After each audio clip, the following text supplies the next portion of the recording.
Mecânica 2. Então, durante vários séculos, o conceito de movimento sofreu enormes transformações. Os primeiros estudos científicos foram feitos por Aristóteles e suas ideias prevaleceram por muito tempo.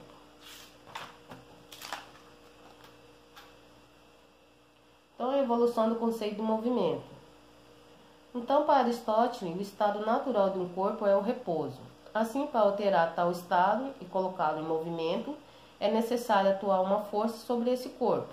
Então, nós temos aqui, um exemplo, no caso aqui, de um carro quebrado em repouso sobre uma superfície horizontal.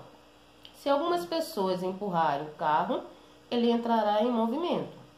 Caso pare de empurrar, ele retornará ao estado de repouso.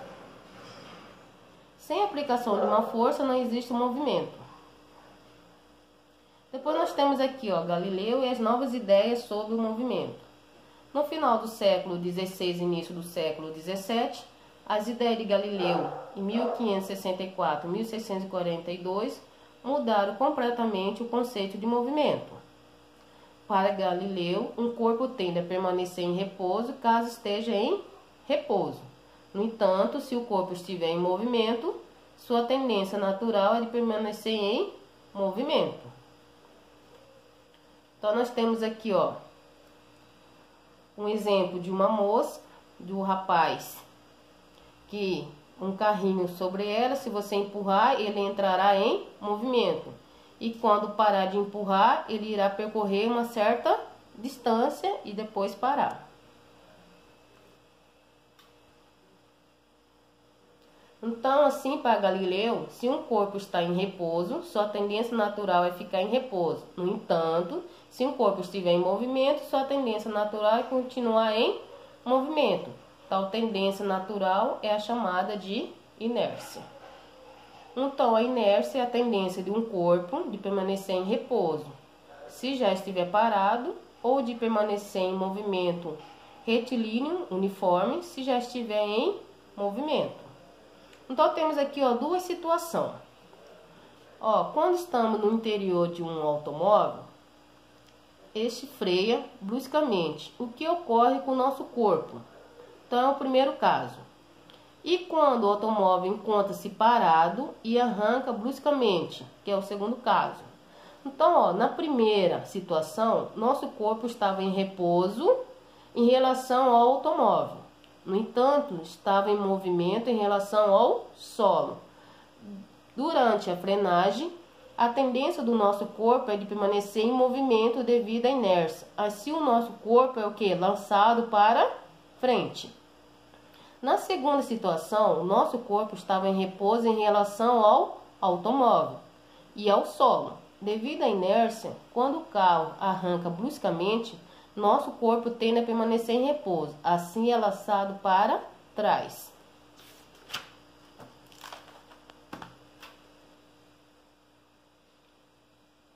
Vamos agora, se você caminhar pela sala de aula. Um exemplo que ele está te dando aqui nessa página 26, repouso e movimento.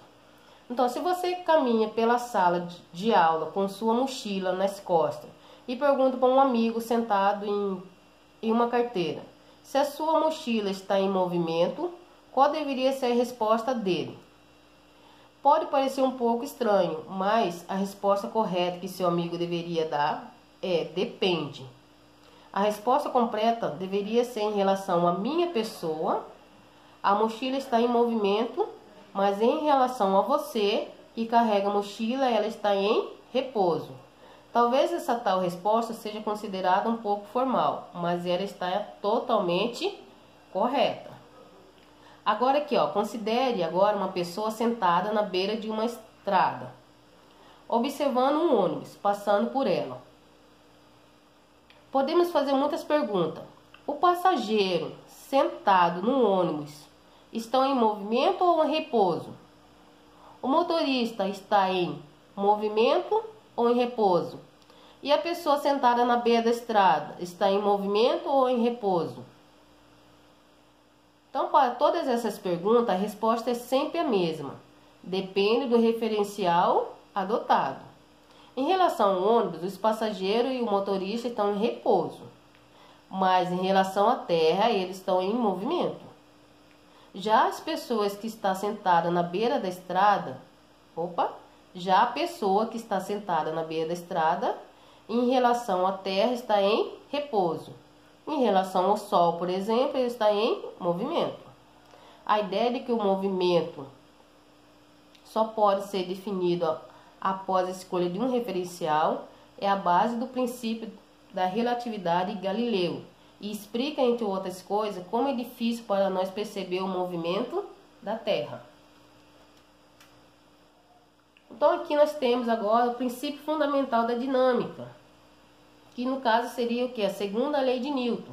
Estabelece uma relação entre a força e a aceleração. Então dessa experiência aqui nós podemos tirar a seguinte observação.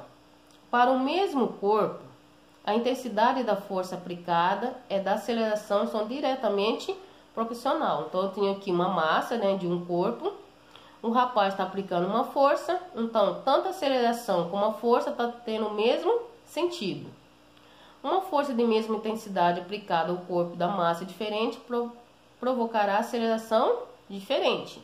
Então, ó, se eu tenho aqui uma força 1, força 2, força 3 e está sendo aplicada várias forças diferentes, então essa aceleração 1, aceleração 2 e a 3 será diferente.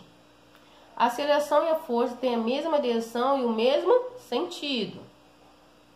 Se um corpo for submetido à ação de várias forças, a resultante R da aceleração terá a mesma direção e o mesmo sentido da aceleração a resultante. Então, tem o mesmo sentido. E a fórmula é R igual M vezes A. Então, vai ser, ó, força igual a massa vezes aceleração. A nossa massa, a unidade dela é quilograma. Nossa unidade de aceleração é metro por segundo ao quadrado. E da nossa força é dada em Newton.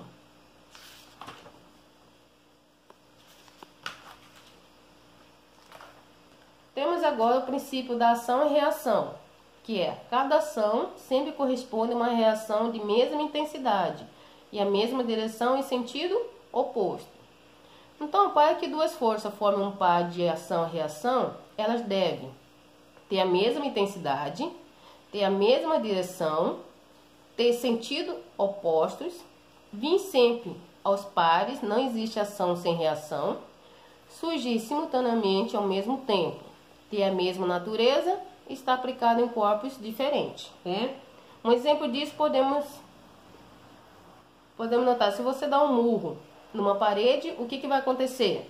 Sua mão vai doer, então toda ação tem uma reação. Um breve resumo, Aristóteles, só existe movimento se atuar em uma força.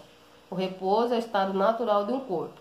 Galileu, a tendência natural de um corpo é o seu repouso, se já estiver em repouso, e em movimento, se já estiver em movimento.